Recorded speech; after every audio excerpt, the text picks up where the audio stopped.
ಎಲ್ಲರಿಗೂ ಸಿಹಿಗೆಣಸಿನ ಪೋಡಿ ಮಾಡುವ ಅಂತೇಳಿ ಹೊರಟಿದ್ದೇನೆ. ಈಗ ಸಿಹಿಗೆಣಸನ್ನು ನಾನು ಹೀಗೆ ರೌಂಡಾಗಿ ಕಟ್ ಮಾಡಿ ಇಟ್ಕೊಂಡಿದ್ದೇನೆ. ಈಗ ಇದಕ್ಕೆ ನಾನಿಲ್ಲಿ ಒಂದು ಅರ್ಧ ಕಪ್ಪಿನಷ್ಟು ಕಡಲೆ ಹಿಟ್ಟನ್ನು ತೆಗೆದುಕೊಂಡಿದ್ದೇನೆ. ಹಾಗೆ ಇದಕ್ಕೆ ನಾನಿಲ್ಲಿ ಒಂದು 2 ಚಿಟಿಕೆಯಷ್ಟು ಸೋಡಾ ಹುಡಿಯನ್ನು ಸೇರಿಸ್ತಾ ಇದ್ದೇನೆ. ಹಾಗೆ ಒಂದು 2 ಟೇಬಲ್ ಸ್ಪೂನಷ್ಟು ಅಕ್ಕಿ ಹಿಟ್ಟನ್ನು ಸೇರಿಸ್ತಾ ಇದ್ದೇನೆ.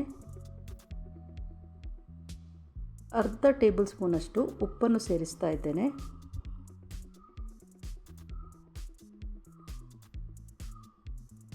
ಒಂದು ಅರ್ಧ ಟೇಬಲ್ ಸ್ಪೂನಷ್ಟು ಅರಿಶಿಣ ಹುಡಿಯನ್ನು ಸೇರಿಸ್ತಾ ಇದ್ದೇನೆ.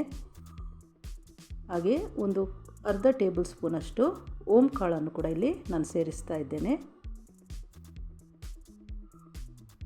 ಇದನ್ನು ಚೆನ್ನಾಗಿ ನಾವು ಮಿಕ್ಸ್ ಮಾಡಿಕೊಳ್ಬೇಕು. ಈಗ ಇದಕ್ಕೆ ಬೇಕಾದಷ್ಟು ನೀರನ್ನು ಸೇರಿಸಿ ನಾವು ಮಿಕ್ಸ್ ಮಾಡಿಕೊಳ್ಬೇಕು.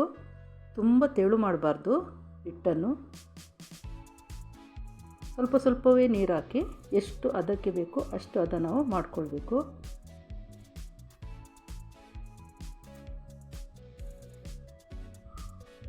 ಈಗ ಇಷ್ಟು ಅದಾದರೆ ಸಾಕು. ಇಲ್ಲಿ ನಾನು ಎಣ್ಣೆ ಬಿಸಿ ಆಗೋದಕ್ಕೆ ಕೂಡ ಇಟ್ಕೊಂಡಿದ್ದೆ.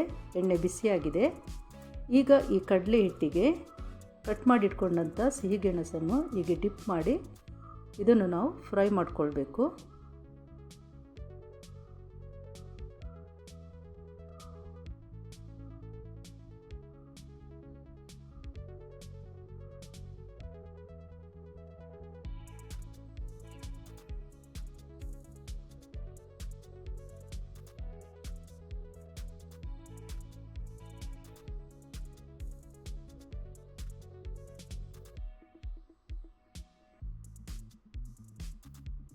ಈಗ ಇನ್ನೊಂದು ಸೈಡ್ ಕೂಡ ನಾವು ಹೀಗೆ ತಿರುಗಿಸಿ ಹಾಕಿ ಫ್ರೈ ಮಾಡಿಕೊಳ್ಳುವ.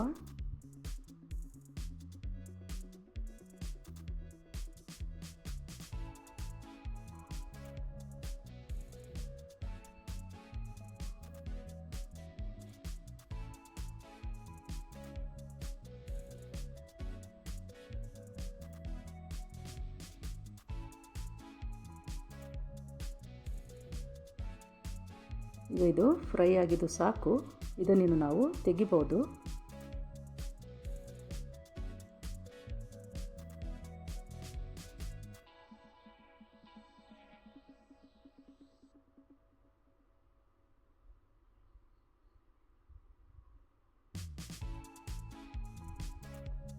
ಹಾಗೆ ಕಟ್ ಮಾಡಿ ಇಟ್ಕೊಂಡಂಥ ಎಲ್ಲ ಸಿಹಿಗೆಣಸಿನ ತುಂಡುಗಳನ್ನು ಹೀಗೆ ನಾವು ಡಿಪ್ ಮಾಡಿ ಫ್ರೈ ಮಾಡಿಕೊಂಡು ತೆಗೆಯುವ.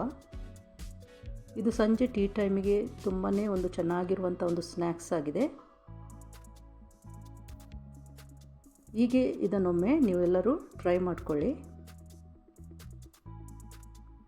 ಈಗ ಸಿಹಿಗೆಣಸಿನ ಪೋಡಿ ರೆಡಿಯಾಗಿದೆ. ಇದನ್ನು ನಾವು ಸರ್ವ್ ಮಾಡ್ಕೊಳ್ಬೋದು.